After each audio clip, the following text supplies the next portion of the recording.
things worked out the way they did. Obviously, you worked hard to get here on time. But I'm glad we didn't miss your speech.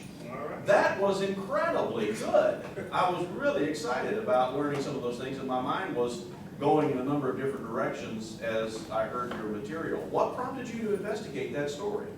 Well, I don't know. It's just one of those things. You hear something, and I have learned that behind words, behind phrases, if you do a little digging, there's always a story.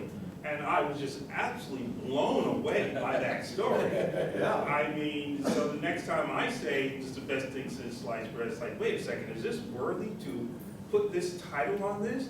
I mean, now that you know what went behind something that you just take for granted, who knew?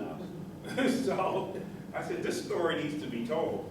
It was really fascinating to me that the archetypical, the iconic standard for the best thing was once thought to be a good idea to ban. That part of the story was just amazing. I know, it's, I mean, I also look at it from the other side, the personal story. I mean, think about it. It's the 1917, and you have 3 jewelry stores in Missouri, and you sell them to create a machine that never even existed. How did you convince your wife that this was a good idea? And then 10 years later, you finally build everything back up and says, guess what? I'm going to spend her savings again. Yeah, my problems are looking a little better in light of that. Yeah, that's an amazing story. Thank you for sharing it with us.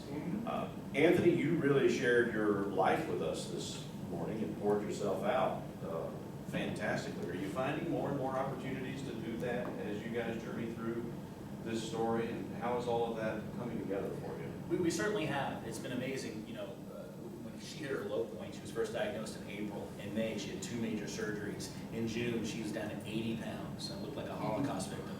And then, you know, after starting getting some intravenous nutrition, it started turning back. And so she was ready. She had her fork. She was ready to go home to the Lord. And it's like, well, like Paul said, it's better for me to be with Christ, but I guess I'm here for a while, so he wants me to do. So what are you supposed to do? And we've seen every single day, just like I mentioned about, you know, she's still a blessing to everybody. Where we are now is actually we've actually made the decision to stop doing chemo because it's just so brutal, and she's just a vegetable on the couch, sleeping all day. So that's not how I want to spend my last days, on the couch, you know. So whatever time we've got left, she's going to do it, and she's going to continue to shine her light around the world. So. An interesting new milestone, a new normal, as we say. Well, we stand with you in prayer, am I right? Our hearts are with you, we love you, and we want to be kept informed about what you guys are facing and how things are looking so that we can continue to stand with you shoulder to shoulder in spirit and in every way we possibly can. And Tom, I felt so gratified about your speech and the way you honored Carlos, because I brought Carlos to the club. And I felt as if I was a part of your success.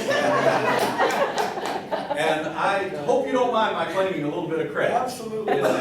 It's a shame he couldn't be here today. Well, it is a shame. I was really hoping he would have been here today.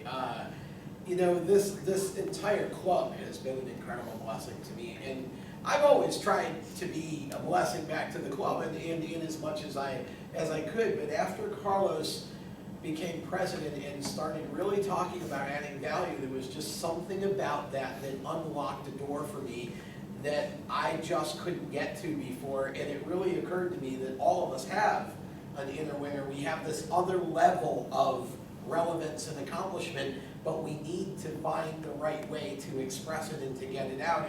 And the idea of adding value every day to somebody or everybody and everything that you do just became that mantra for me. And I suspect I'm probably not the only one here who's gotten a lot of benefit out of that phrase, but maybe the first one to express it. Well, even before you brought up Carlos, you were speaking my language. You were really speaking to me, and I appreciate very much the way your speech added value to us today. So, don't you want to thank our contestants?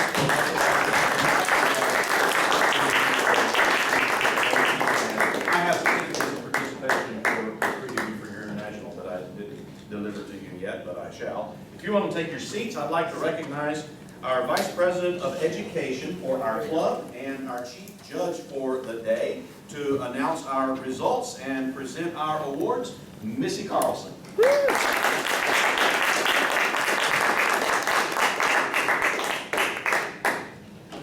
What a great contest. Great speeches. I love it every time. And I'm just so inspired by all the stories that have been shared. So thank you to the participants. So I'm going to start with our table topics, and we're going to start with our second place winners. So if we could have our drum roll.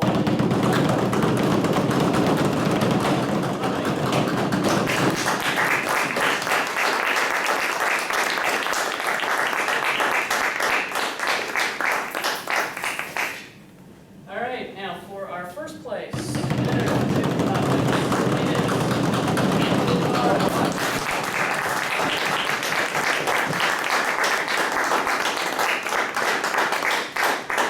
Knowing Eric was in line, I had no thought of going above him. Thank you. All right, now for our international speech contest, our second place winner, Mr. Tom Baker.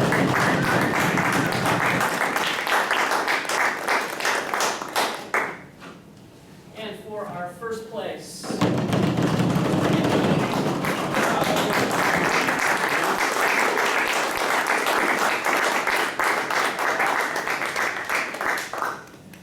all right, now before everybody, we want to get you guys up front to do pictures and all of that before everybody departs.